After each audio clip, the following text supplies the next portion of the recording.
Welcome to another edition of Critical Issues, Alternative Views.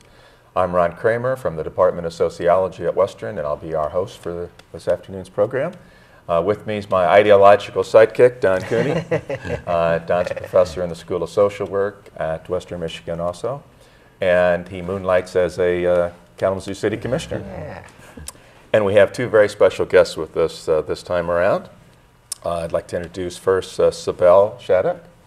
And Cybelle is currently a PhD candidate in resource policy and behavior at the University of Michigan in the School of Natural Resources and Environment, and working on a dissertation which fits into our overall topic for today.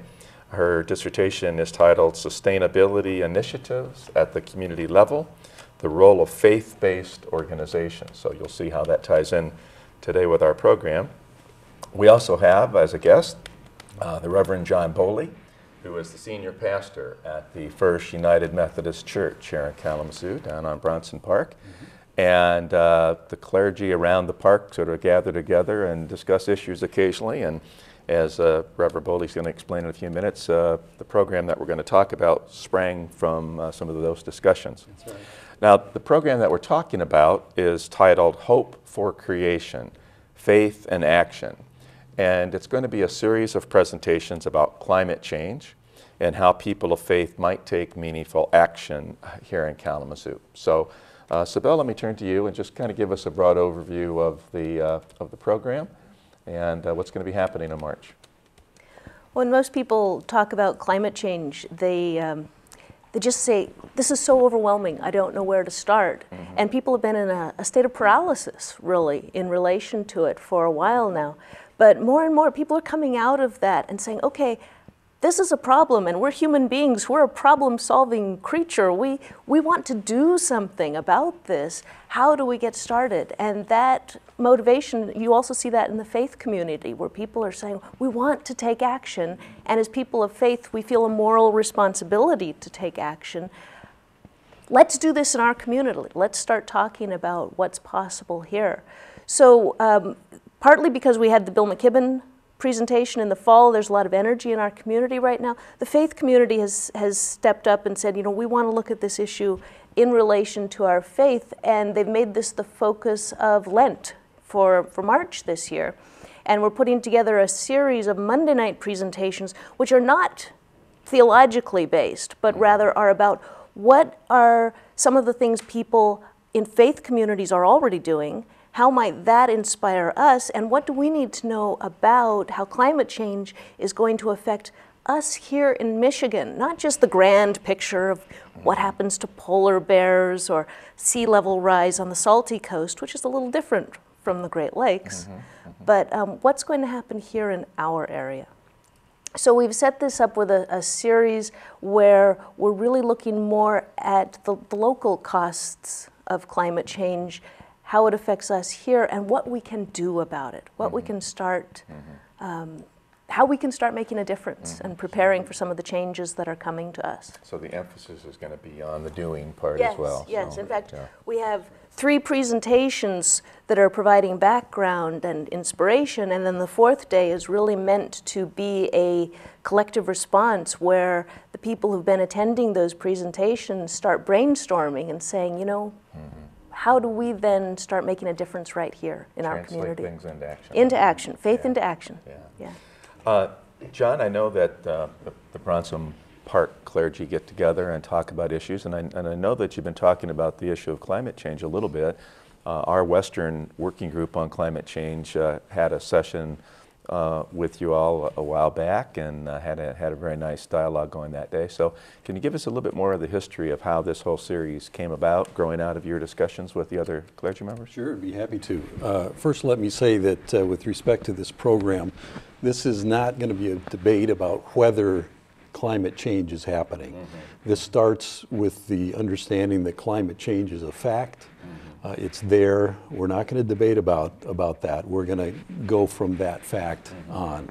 What do we now do about it? Yeah, the Bronson Park churches have had a history of working together over the years.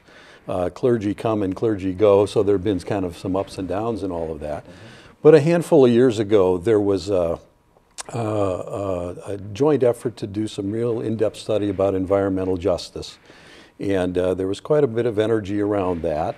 So that's there. It's in the past and has come forward.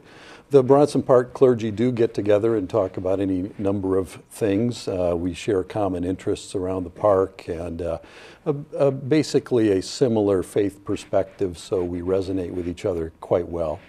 We're also interested in doing common worship services together, and that's part of our growing agenda. But yeah, this came out of discussions that we had. We were invited by the Western Michigan University Climate Change Group to a breakfast. It was very nice and very gracious of you all to do that, just to have a discussion about what the churches are doing or should be doing with respect to climate change. I can say that the clergy in that group are all passionate about climate change and what we can do about it. But like Cybelle said, it just sometimes seems so big that, like everybody, we're just kind of feeling paralyzed. But you know, little by little, this kind of developed, and it was actually First Presbyterian Church that first decided that they were going to do a Lenten program on climate change. And we heard about it. I'm from First United Methodist, and we said, wow, we ought to do that too. And the other churches kind of jumped on board, and so it has grown from there. And we're very grateful to have this opportunity, and our congregation will be hosting it this year. Oh, that's great. So all the sessions will be at your church then? That's right. Right across from Bronson Park. And everybody's invited. And what time is that, John? It's going to be 5:30 to 7:30. okay. And it'll start with a simple soup and bread supper that will be provided by the different churches, different nights, and then have program and discussion after that. Now, do people have to register for this, or? Well, we want to get some idea from the individual churches how many will be coming, just for preparation how much and soup setup. You're gonna how make. much Right. soup, how much bread. But we will certainly take walk-ins, and if there's anybody that's listening that wants to come and is not part of one of these faith communities, if they wanted to call First United Methodist, we'll take their name and be glad to add them to the list, but we would certainly take walk-ins as well. Great. Plenty of room at the table for everybody. Plenty of room at the table, that's right. Well, probably the thing for which we'd most appreciate advance notice is if people need childcare, because that will be provided, but we want to make sure that we have enough people to look after the children properly. Sure. So it helps to know how many children to expect. And there's no charge for this, right? There's no charge at all. No. Yeah. All right, now this all gets started on Monday, March 10th. Yes. And can you kind of run over Sure. who the speakers are going to be and Right. what's going to happen at each of these sessions? So starting March 10th and going for the next... So 4 Mondays in a row, Mondays. beginning March 10th, and I will actually give that first presentation. It's titled Seeds of Hope, Faith Communities Adapting to Climate Change. My dissertation research is actually focused on community level action that congregations engage in. And so what I'm actually, in my research, I travel around the country and I go to congregations. Most of my research sites are either Jewish or Christian. And I talk to people who are doing remarkable environmental work in their congregations. I've been to churches with solar panels and community gardens and places where people have developed advocacy programs. And I'm asking them, how did you actually get from faith to action? Because it's one thing to have an environmental ethic, but it's another thing to figure out how to actually do something meaningful and to make it a durable project that lasts over time. So I travel around the country and interview people and then collect their stories and figure out what are the common variables that need to be in place for people to succeed in doing things.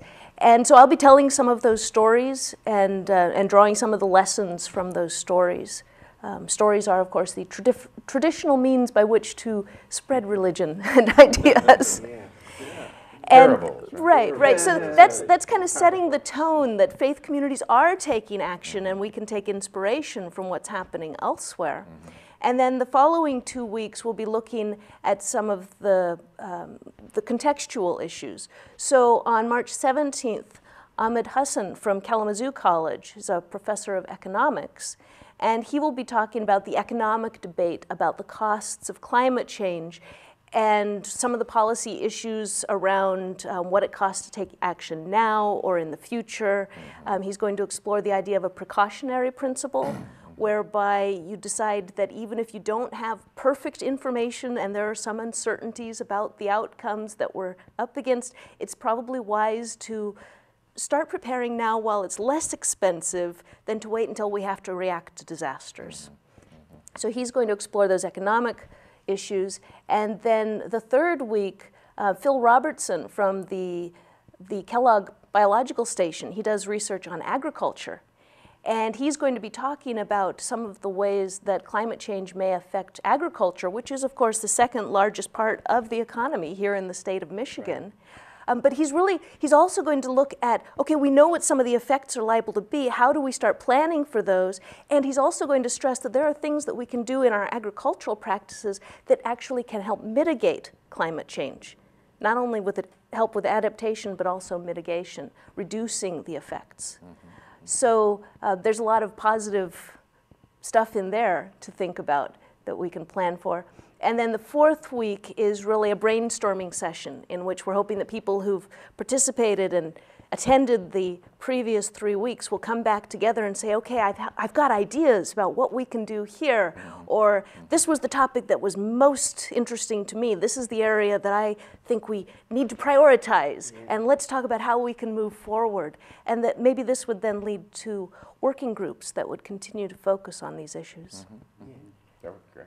You talked about, so you were really looking at the practical stuff that people are doing. Yes. And you mentioned some of people already creating alternatives to carbon living. And you talked about advocacy. What are some of the advocacy things that you've seen? Well, some of you may remember back in 2006, there was a campaign, What Would Jesus Drive? I do remember. I mean, it was an anti-SUV campaign arguing that large gas-guzzling, polluting vehicles were not the way that people of faith should be caring for the resources that are in this beautiful planet that people live in, this wonderful creation. That campaign actually was developed by the evangelical community. It came from an organization called the Evangelical Environmental Network. And people tend to assume that conservatism is associated with both religion and politics in our society, and that so somehow people in more conservative religious traditions maybe are opposed to caring for the environment.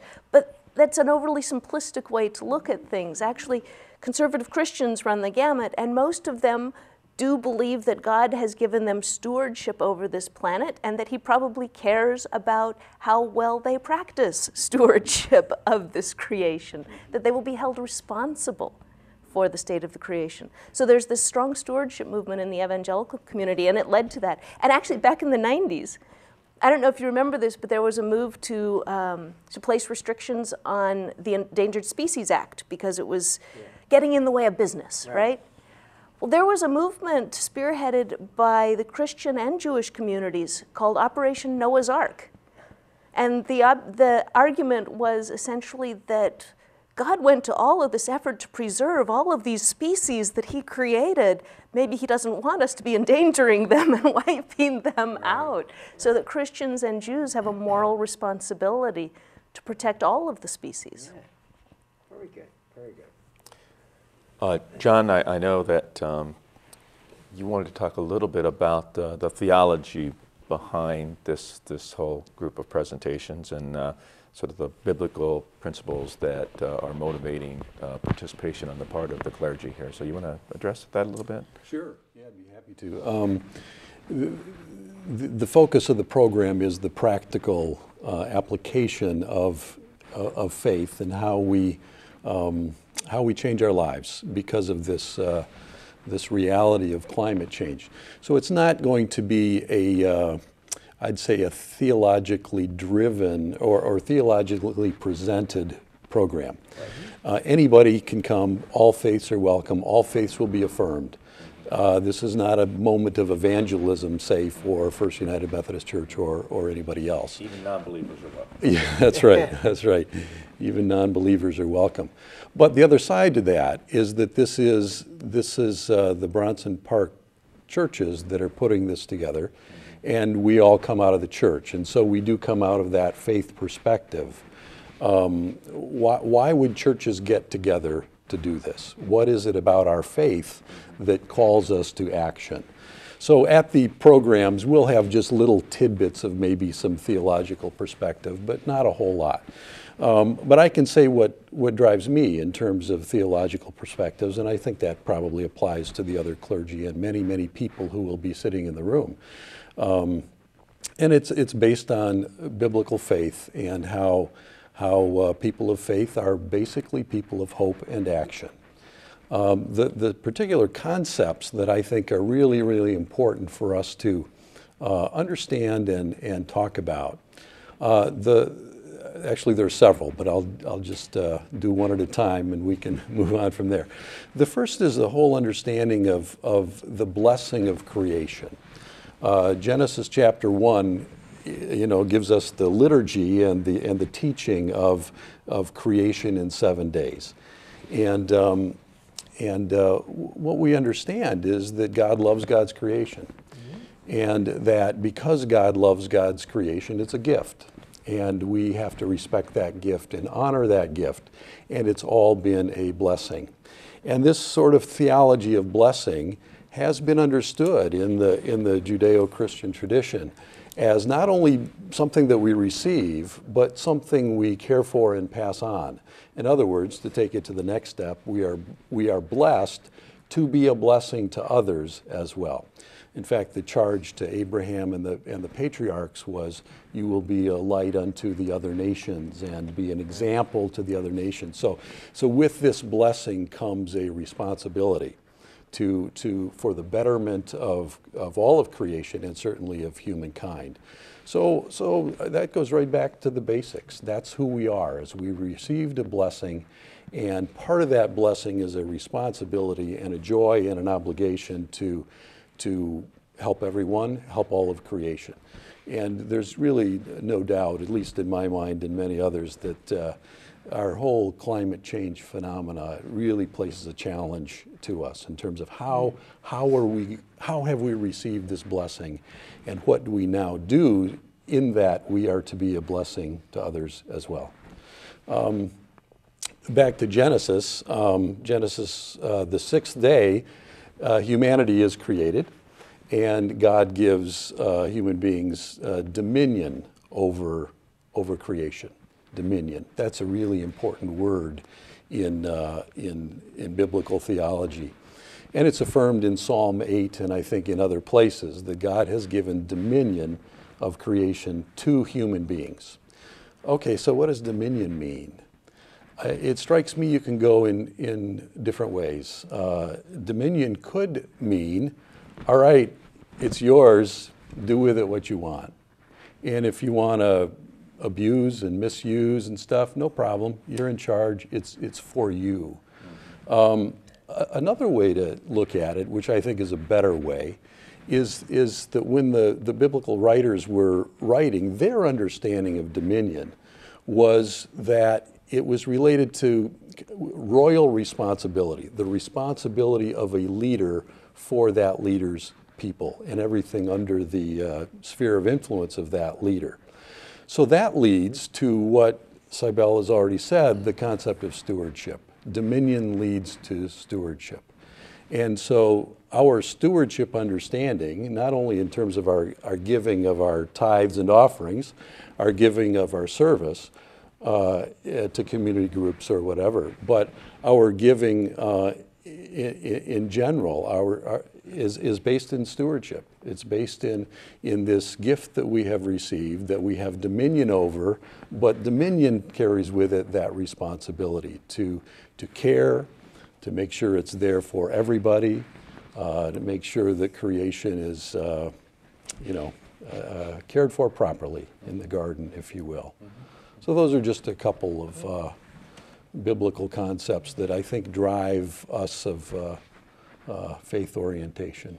I'm glad that you provided a little bit of explication of the concept of dominion, because I think a lot of people would think it means dominate. That's right. And domination then, to me, leads to exploitation. That's right. And I think that's what we often see with regard to the way in which our economic system and our corporations and unfortunately our political leadership regard resources and the environment, that it's there for us to use, which often means exploitation, to dominate, and that has led us to massive environmental destruction. But the concept of dominion, as you have talked about it, leading to the concept of stewardship, seems to me to be a different way to look at it, and it puts the, turns it completely around, so that if you are concerned about being a good steward, you're not going to exploit, you're not going to destroy in the effort to dominate. So I'm glad that you clarified that for us. I once heard that, and I haven't looked it up in my Hebrew dictionary, but I heard that the word that gets translated as dominion also has the connotation of being higher up on a plant. And if you think about that, if you're higher on the plant but you kill the roots, you're not doing yourself any favors. But we're doing that, and we don't seem to realize the connection sometimes, right? Yes. I mean, it's One of the issues that I've seen with regard to climate change is I think it's difficult for people to sustain an interest in it because it's so long-term. It seems so long-term.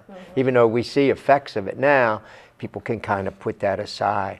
But this is a long-term struggle, and the effects are visible now, but I guess down the line they're going to be much more immediate. And people seem to have, well, I got so much now I'm struggling with. Have you seen any ways to deal with that? One of the faith communities that I'll be talking about is the Madison Christian Community, which is a shared church where a United Church of Christ congregation and a Lutheran congregation own it together. It goes back to the ecumenical movements 40 years ago. And the Lutheran pastor there, Jeff Wild, has been very active in doing environmental work. And when he started out, it was a response to climate change. They put up solar panels. But more and more it's become about community gardening and building resilient communities. And one of the things that he's really emphasized is that fear is an unsustainable motivator.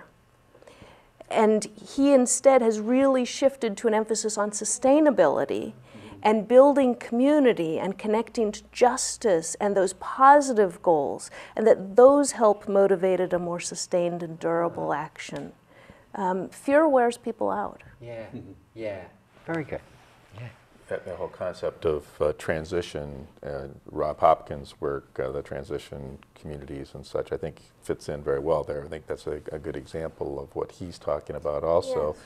Because you're talking about, first of all, what are we doing locally, right? So the focus is locally, the focus is on our community. How can we make the transition, number one, to help mitigate carbon emissions, but also then to adapt to the changes that are already built in. I mean, we know certain things are gonna, certain bad things are already gonna happen just based on what we've already thrown up there. And the local focus has two real benefits. One is we're talking about what here will be affected, because then you're saying, of the things I love, of the things I care about, of the things that make my world work well, which of these things are in jeopardy?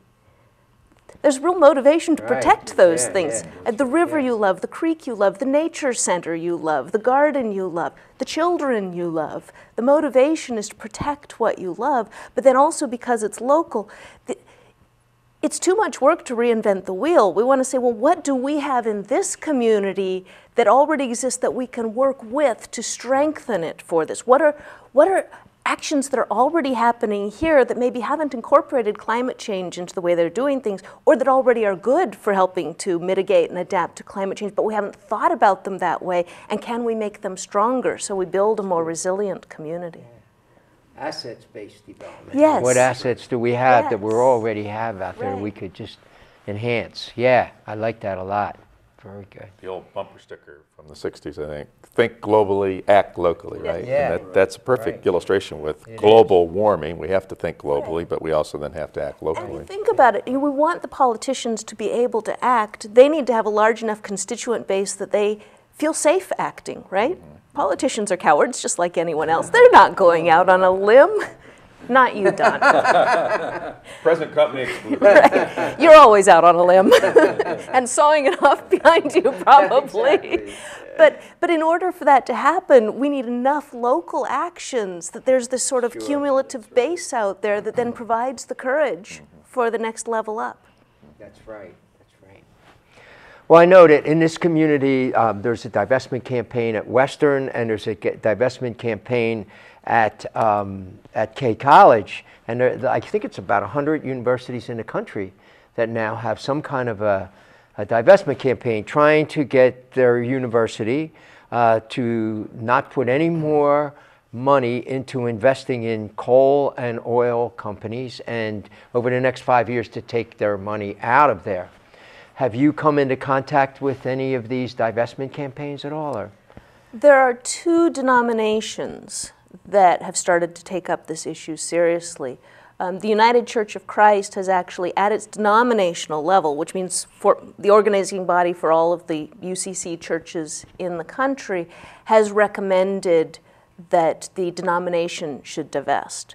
But then what they do is they give that assignment to their investment firm and say, you know, look into what it would take to do this. It's not something that happens right away. Can't be quick.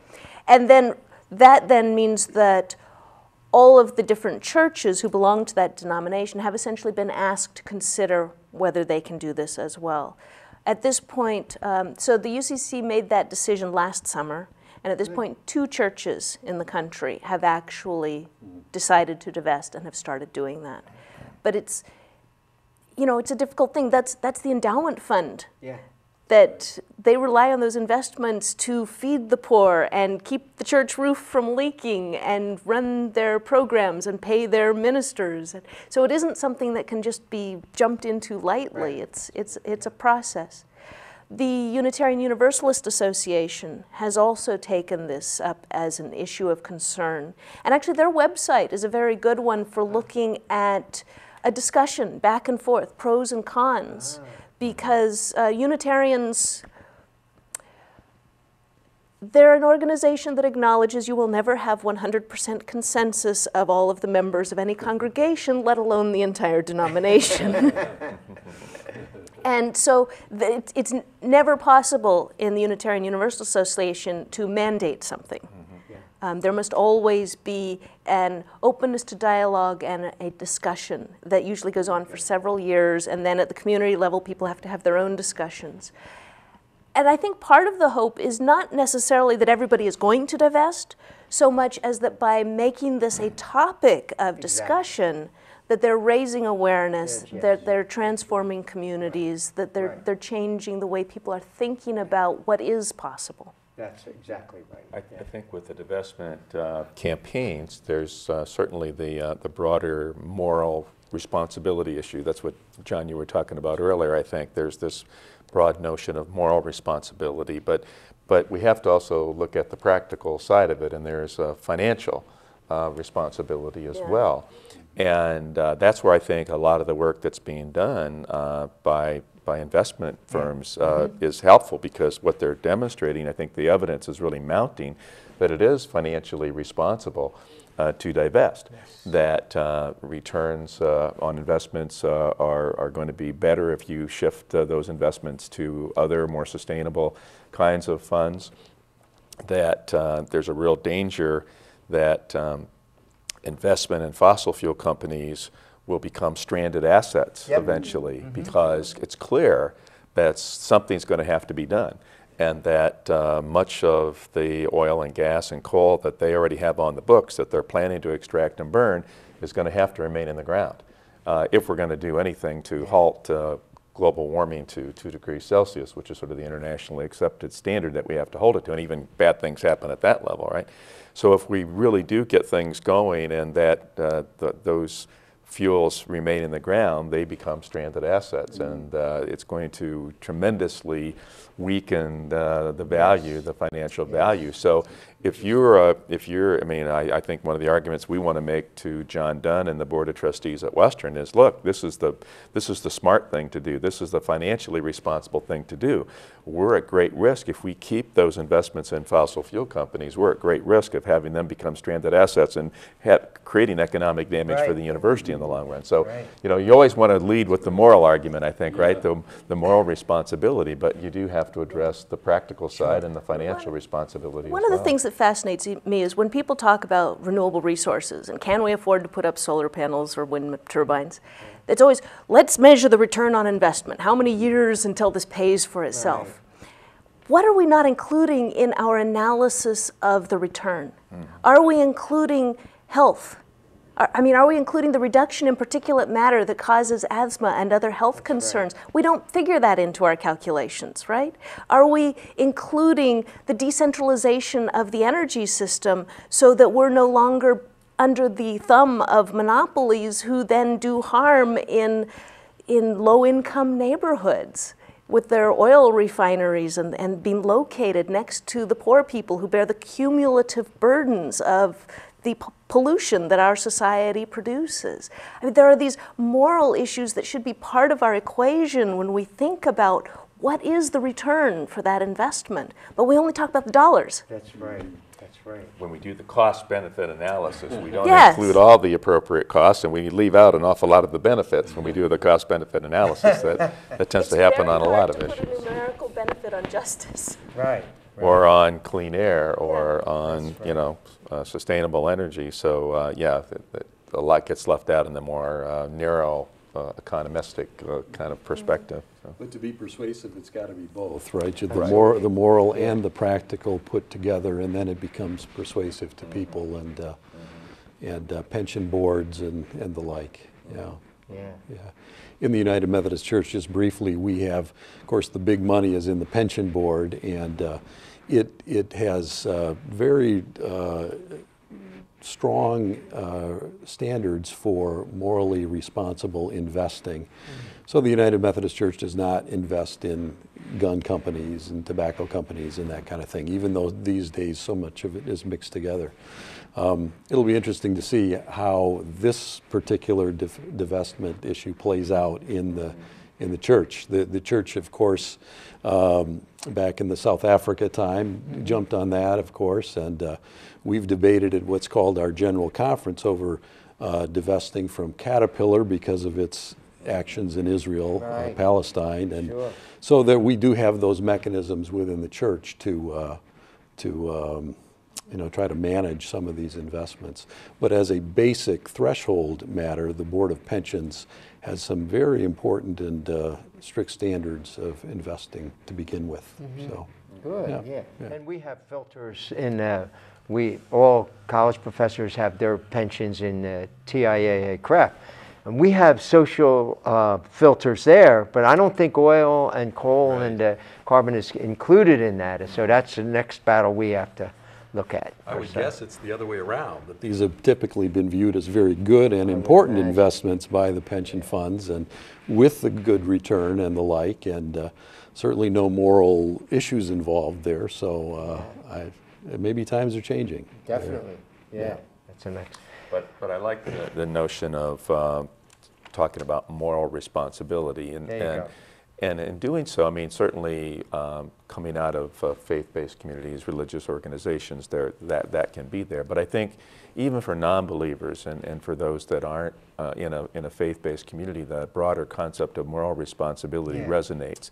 You know, again, if you're, as Bill McKibben says, if you're wrecking the planet, you ought not to be profiting from wrecking the planet. And if you care about your children and your grandchildren, you ought to be taking action to make sure that their future is not going to be affected by climate change and environmental catastrophe. So I think, you know, certainly this is where the churches come in to help get that conversation started, but I think it can be a broader kind of way to incorporate even more people into the conversation. So I think it's a wonderful thing that you're doing this because you reach so many people.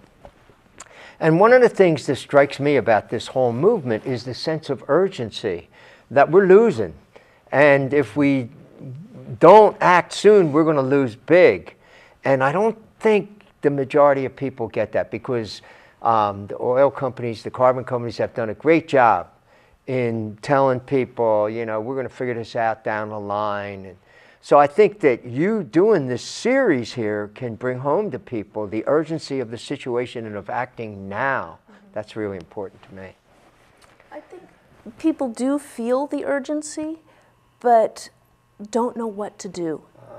And so part of the stasis isn't just the misinformation, it's that accepting the misinformation is easier than facing their helplessness. So if we can provide a context in which people actually have a sense of, there is something I might be able to do. This would make a difference. We can be efficacious. We can actually do something that matters. Then I think the acceptance of the misinformation would start to drop off very quickly, because people wouldn't need it as a psychological buffer anymore.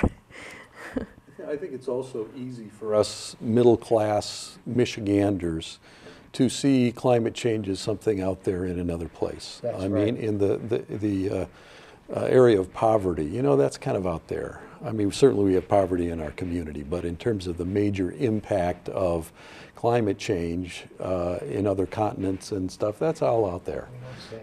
We've got water. Hey, we got a lot of water. We got, you know, wonderful land here.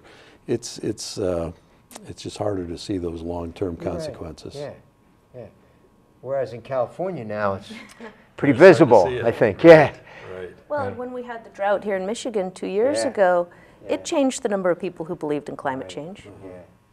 Well, this winter might do the same, because well, look what's happening here. It's no accident that this is such a harsh winter. Extreme weather events. Extreme weather. You know, there seems to be a lot of evidence that the melting Arctic ice can cause changes in the jet stream and make the jet stream much more wavy, and then we get the, you know, as this winter when the jet stream has dropped way, way down to the south and allows all that Arctic air to come down over us, and it tends to get locked in when it gets wavy like that. So I mean, there's sort of even a scientific basis for understanding that extreme weather events, even an extremely cold and snowy winter, can be a part of overall climate change, right? We're talking about how the climate itself is changing. So. Well, that's right, and that's where maybe some of the language has harmed this movement, because we used to talk about global warming. Right. Well, we're not in global warming right now in Michigan, are we? But we are in climate change, and to keep that language separate is probably pretty important. And both the drought and this cold winter, where we see our community most affected are the poor people, the people with the fewest resources who can't afford to keep the heat on, or we get the flooding and their basements get flooded and their furnaces are destroyed. And of course, the faith community has always been the social safety net that reaches out to people and provides food kitchens and provides heating. I mean, the Salvation Army is one of the organizations that's always provided support for people who need help with heating. So those are communities that are now recognizing that their traditional social role is actually going to face greater stresses and greater needs in the future as these events become more frequent. So there's a direct connection with the historical role that the faith communities have played for us as a social safety net and what's happening in the future. We feel that very intensely in the downtown churches, because we're committed to the city center and the city itself, and we have a lot of folk that come into the church seeking assistance, and so yeah, we feel that very intensely, our obligation to the people of the downtown area, to the city of Kalamazoo, and what it means for us in the future. Right. Yeah. Yeah, and the public, the government's ability to respond to these things is sorely tried as these things get worse. I mean, I was just reading some things about California and what this drought is doing to their whole efforts to meet their basic obligations. It's just really amazing. And the focus on the poor locally, I mean, I also think that it's important with regard to climate change to think globally here, because the people that are most likely to be affected, at least initially, by climate change are often those in what we now call the global south. We used to use the term third world, we use the term global south now. But clearly many of those who live in the tropics are likely to be very much affected by the rising heat and drought, and then of course then the counterpart to drought is that you have these intense storms that dumps too much water and you have flooding, and agriculture is going to be affected drastically in those areas. And so one of the things that's likely to happen is that we're going to see an awful lot of people that are going to be forced to move, to migrate, to head north. And already we know immigration causes huge contentious debates in our country, and it's same in Europe. And so I think those kinds of discussions and debates are only going to intensify, and the kinds of social conflicts, even wars, that are likely to perhaps be triggered by dealing with that kind of migration and the conflicts that it's going to cause. So I mean, I think our concern should be for those who are desperately poor in the global south, who have almost no responsibility for causing the global warming that has led to climate change, and yet are likely to be the first to be dramatically impacted by all of this. So. Yeah, and there's a new book out called The Sixth Extinction. Elizabeth Colbert. Yeah, I was thinking, John, theologically, I mean, she makes the case in there about the tremendous destruction of different species, and what is our responsibility towards these different species, not just ourselves, but all these different species. I think theologically, there's a lot of areas in there which resonate. Yeah, we're back to blessing and dominion and what those mean. Yeah. And another kind of theological concept that I think is important here is the whole understanding coming out of the Jewish world of shalom. Right. Shalom. We typically translate shalom into peace. That's the direct translation. But we think of peace as sort of the absence of conflict, and if there's no conflict, then there's peace. But shalom is a lot more than that. Shalom is actually the presence of something, not so much the absence of something. Shalom means health and wholeness. That's basically what it means. Beautiful word, one of my favorite words, but it means health and wholeness. And so we're talking about shalom, among human beings. We're talking about shalom with creation, and to me, God's vision for creation, and by the way, when I use the word creation, it includes evolution. They're both together, but God's vision for creation and evolution is shalom. And it doesn't really come right out and say that in the Bible, but it's throughout as a theme. It's just there in numerous places. So that's there. If God's vision for creation is for shalom, which is the presence of health and wholeness, where does that take us? It takes us to the joyful obligation of trying to make that happen. That's where it takes us. Yeah, and I've also heard shalom translated as right relationships with God, with each other, and with creation. And that fits right in with the whole species destroying. It does. Yeah. It does. Right. The Reverend Michael Lerner, Rabbi Lerner, his magazine is Tikkun, which, as I understand it, also is a word that means healing and restoration, which I also think is sort of an important kind of concept with regard to environmental issues, because there already has been so much damage that has been inflicted on other species, on the ecosystem, and so I think that notion that stewardship involves trying to restore, to regenerate is, I think, an important idea as well. Yeah. Because in Jewish communities that become involved in doing environmental work, it's always under the rubric of tikkun olam, the healing of the world. Okay. Oh, wow. Yeah. Cool. That's very good. Yeah, this community, I mean, Ron, you've been right at the forefront of this whole thing with with Bill McKibben coming here and all the lead up to that has just been great to raise the consciousness in this community. And now with you folks doing this in the churches is just great. And the divestment campaigns, I mean, I think our community is right out there in the middle of all this struggle, and that's wonderful, I think. And part of what I see is that the university is really reaching out to engage with the community at a level I haven't seen for a while. Because there's this sense of we have a shared problem and we all need to be working together. And so the group, the so-called Climate Change Working Group from Western has been part of planning for this series. Oh, good. Yeah. Well, when that group invited the Bronson Park clergy to breakfast, my response was, really? Can you do that? I mean, you know, how can this?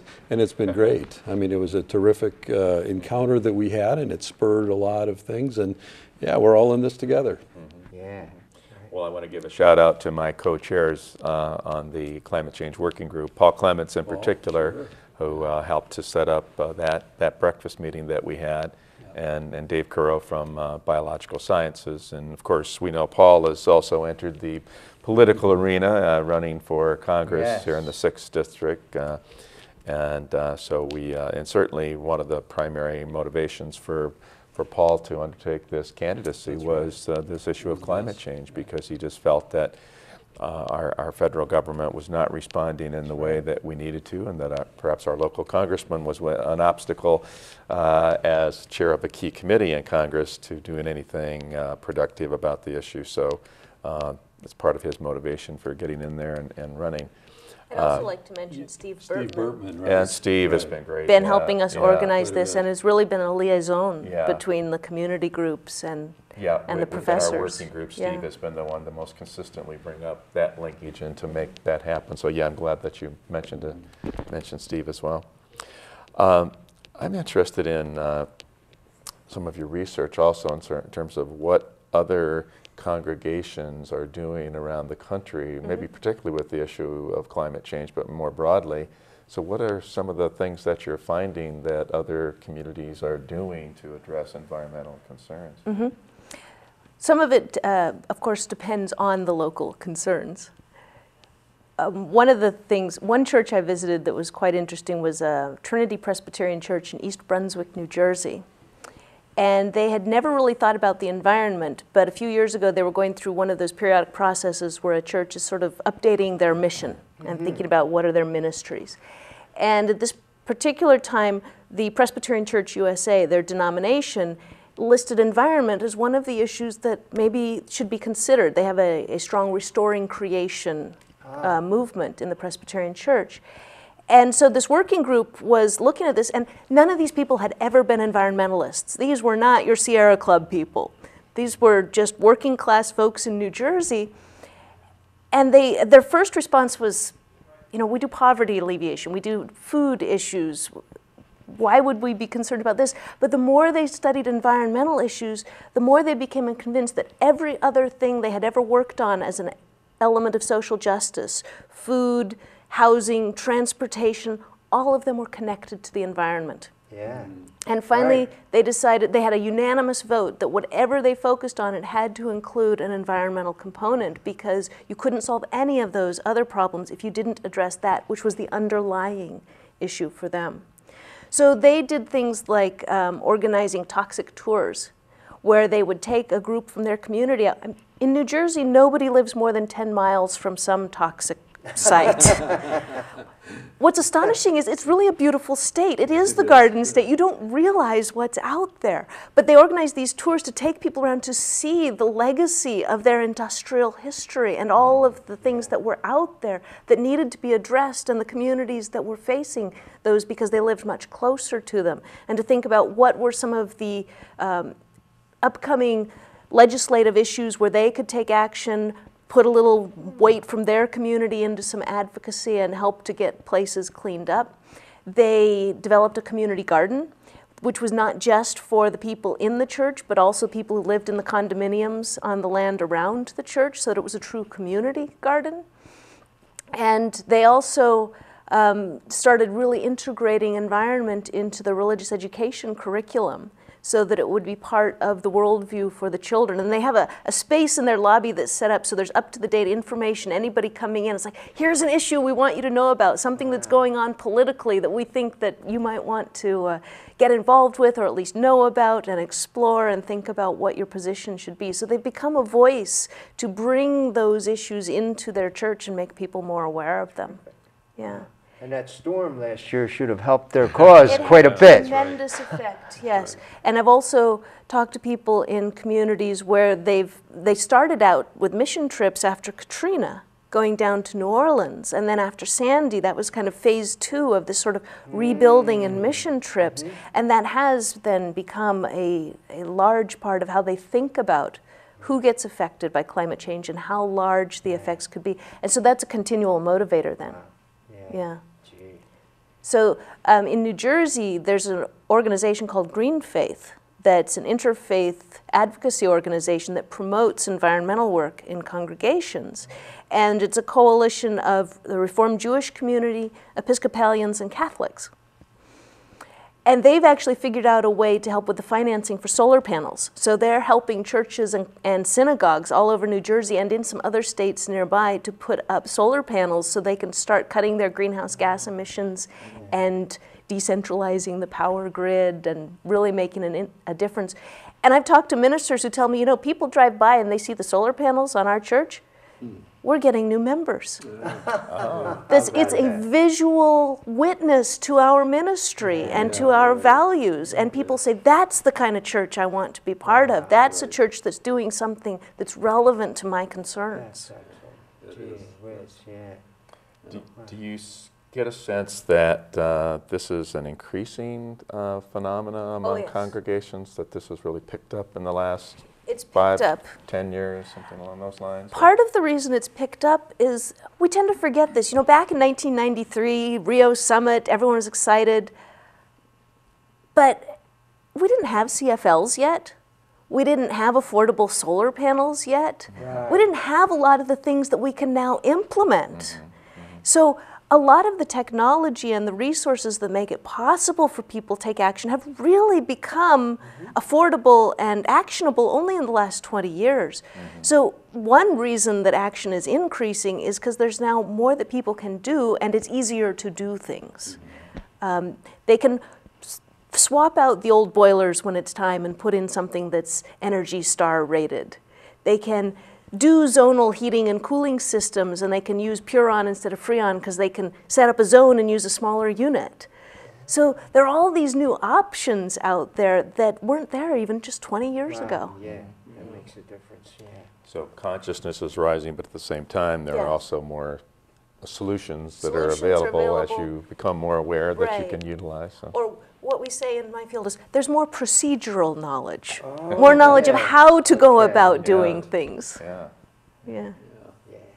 You're part of Interfaith, the Interfaith Power and Light, which will go into a congregation and do an energy audit and offer suggestions and the like. Right. So put us on your list, please. Sure. We've talked about it. Great. But one of the things this Lenten program has done for us is it's given ourselves a kick in the pants that we probably needed. It's like, okay, we're talking about this now. What have we done in the last years or so? And sometimes we're not always, glad of what we've seen. We haven't been quite as responsible as perhaps we could have.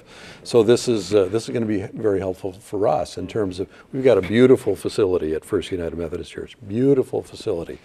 But there are numerous ways that we can go green and cut down on our carbon imprint, and so we'll get you in our building or your referrals in our building for that purpose.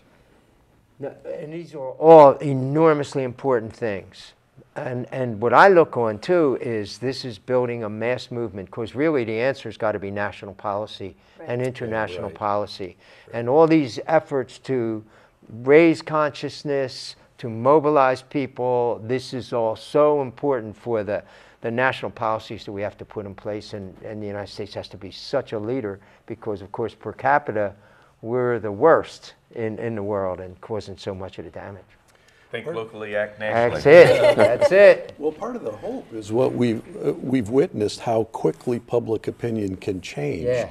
We think that when we're dealing with the oil industry, nothing's going to change. We got those immovable objects and that kind of thing. And yet we've seen in other areas, like marriage equality and the like, and That's LGBT issues, how quickly public opinion can change. Yep. And so with the groundswell of support here, it's just amazing what could happen. Yeah. I think we're rapidly approaching a tipping point with Yeah, regards yeah, to this I think particular so. issue, and efforts like this, I think, are really important to help us get to that tipping point. We just have a couple of minutes left, so why don't you guys just quickly go back over what's going to be happening in March during Lent. People just tuned in, maybe they want to know what this is all about. So what are you doing? So we have a 4-week series of presentations on Mondays starting on March 10th. Each of them by a different person, talking about what people in faith communities can do to respond to climate change locally, and to essentially to set up information about what are the effects of climate change locally, and then for you and your community to start thinking about what does that mean to you as a person of faith. So part of the idea is that we have these general presentation, and then people take it home and they have a local conversation where they say, okay, in my tradition, how should I think about this? What does my belief obligate me to do? And then come back together and say, I've got a belief and it obligates me, and you've got a different belief, but it obligates you to do something similar, and let's work together. Great. All right, great. I apologize for my phone going up there. I thought I had it turned There on. was a call in. You were calling in. Well, I want to thank both of you for being here, Cybelle Shattuck and John Boley from United Methodist Church. And again, we're really looking forward to the series, Hope for Creation, Faith in Action. And all the events are going to be held at First United Methodist Church on Bronson Park. 5:30 to 7:30? 5:30, 7:30. And again, you would like to know if people are planning to come just to help have enough soup and childcare will be provided, right? That's right. But no one will be turned away. And no one will be turned away. Drop-ins so. are welcome. Drop-ins are welcome. All right, great. all right.